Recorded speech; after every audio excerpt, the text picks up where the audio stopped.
రాజకీయాలు ఇంత వేడెక్కాయంటే ముఖ్యంగా ఇటు బీజేపీ బీఆర్ఎస్లకు ఈ మధ్య దొరికిన ప్రధానమైన అస్త్రం కంచగచ్చిబౌలి భూముల వివాదం. హెచ్సికి సంబంధించి ఆ 400 ఎకరాలు ప్రభుత్వాంది అనేది క్లియర్గా కోర్టుకు సంబంధించిన తీర్పులున్నా కూడా దాని మీద విద్యార్థులు చేసిన ఆందోళన ఇదంతా ప్రస్తుతానికి దాని మీద సుప్రీంకోర్టు నియమించిన కేంద్ర సాధికార కమిటీ రావడము, దానికి ఇటు విద్యార్థులు కానివ్వండి, ప్రభుత్వం వైపు నుంచి అధికారులు, అలాగే ప్రతిపక్షాల వాళ్ళు వెళుతున్నారు.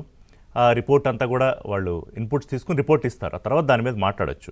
అయితే రాజకీయంగా రేవంత్ రెడ్డిపై ఇటు బీజేపీ బీఆర్ఎస్లు నిత్యం చేస్తున్న రాజకీయ దాడి సహజమే. అదేం కొత్తగా ఇవాళ రేవంత్ రెడ్డి ప్రభుత్వం మీద జరుగుతుందని కాదు, ఏ రాజకీయ పార్టీ ఉన్నా ప్రతిపక్షాలు చేస్తాయి ఆందోళన.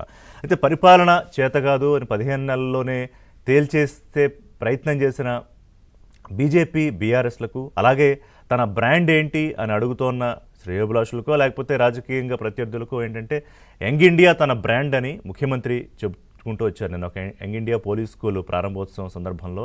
అలాగే పరిపాలన చేత కావడం అంటే ఏమిటి?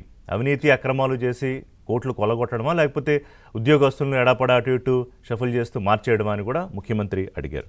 మరోవైపు సీఎం 2 రోజుల ఏదైతే సిడబ్ల్యూసీ సమావేశం జరిగిందో అహ్మదాబాద్లో చింతన్ బైఠక్, దాంట్లో కీలకంగా వ్యాఖ్యలు చేశారు. అది అయిపోయిన తర్వాత ఒకవైపు పెద్దన్న అంటూనే, అంటే మోదీ ఎందుకు పెద్దన్న అంటే ప్రధానమంత్రి, అలాగే రాష్ట్ర ప్రభుత్వానికి కేంద్ర ప్రభుత్వానికి మధ్య ఒక సయోధ్య వాతావరణం ఉండాలి కాబట్టి సుహృద్భావ వాతావరణంలో కార్యక్రమాలు చేసుకోవాలి, నిధులు తెచ్చుకోవాలి కాబట్టి ఖచ్చితంగా పెద్దన్నే, రాజకీయాల్లో కూడా ఎక్స్పీరియన్స్డ్ పాలిటీషియన్ కాబట్టి. కానీ అదే రాజకీయ వేదిక మీదకి వచ్చేటప్పటికీ ఆయన బీజేపీ పార్టీ నాయకుడిని, నేను కాంగ్రెస్ పార్టీ నాయకుడిని, బరాబర్ రాజకీయాలు మాట్లాడతాం, తగ్గేది లేదు అని. ఆ నేపథ్యంలోనే తెలంగాణలో బీజేపీని ఎట్టి పరిస్థితుల్లోనూ అధికారంలో కాదు, అడుగు కూడా పెట్టనివ్వము, నో ఎంట్రీ బోర్డు పెట్టేస్తామన్న దాని మీద కమల దళం దండెత్తుతోంది. మీరెవరు మమ్మల్ని అడ్డుకోవడానికి అని చెప్పి దాని గురించి మాట్లాడదాం. అలాగే కేటీఆర్ ఏదో బాంబు పేలుస్తానంటున్నారు. అది హెచ్సియు భూములా మరో భూములా, మొత్తానికి బీజేపీ ఎంపీ పాత్ర ఉంది, ఒక భారీ భూకుంభకోణాన్ని బయట పెడతానా, బాంబు ఏంటో మరి ఎదురు చూస్తున్నారు. బీజేపీ కూడా ఛాలెంజ్ విసిరింది, తొందరగా బయట పెట్టండి, ఆ బాంబు ఏంటో మేము తేల్చుకుంటాము, మేము కూడా దానికి ఏం చెప్పాలో చెప్తాము అని మనందరూ కూడా మీటింగ్ అయ్యారు.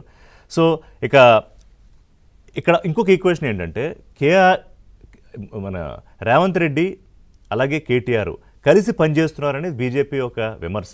దానికి ఇటు బండి సంజయ్ కొన్ని పాయింట్లు ఏదో చెప్పుకొచ్చారు. అలాగే మన అరవింద్, నిజామాబాద్ ఎంపీ ధర్మపురి అరవింద్ కూడా నిన్ను జైల్లో పెట్టారు అరెస్ట్ చేసి, కానీ నీకు ధైర్యం లేదా, లేకపోతే మీరు కుమ్మక్కయ్యారు కాబట్టి ఇన్ని కేసుల్లో ఉన్నా నువ్వు కేసీఆర్ని అరెస్ట్ చేయలేకపోతున్నావా అని. అంటే ఎప్పటి నుంచో మనకున్న ఒక ఈక్వేషన్ ఏంటంటే బీజేపీ అనేదేమో బీఆర్ఎస్ కాంగ్రెస్ పార్టీ ఏమో బీజేపీ బీఆర్ఎస్.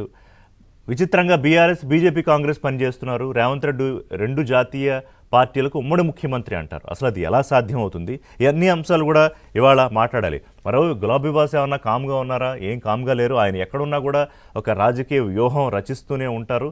ఈ నెలలో జరగబోతోన్న పార్టీ దాదాపు 25 ఏళ్లకు సంబంధించిన ఆవిర్భావ దినోత్సవానికి సంబంధించి భారీ ఎత్తున ఏర్పాట్లు జరుగుతున్నాయి. అందులో ఒక పొలిటికల్గా కూడా ఏ రకమైన స్ట్రాటజీతో వస్తారు, ఏ రకమైన ఎత్తులు పై ఎత్తులు వేస్తున్నారు అనేది కూడా తెలిసిపోతుంది. అన్ని అంశాల మీద ఇవాళ ఏబిఎన్ బ్రేక్ఫాస్ట్లో మాట్లాడదాం. షార్ట్ బ్రేక్ తర్వాత స్టే ట్యూన్డ్.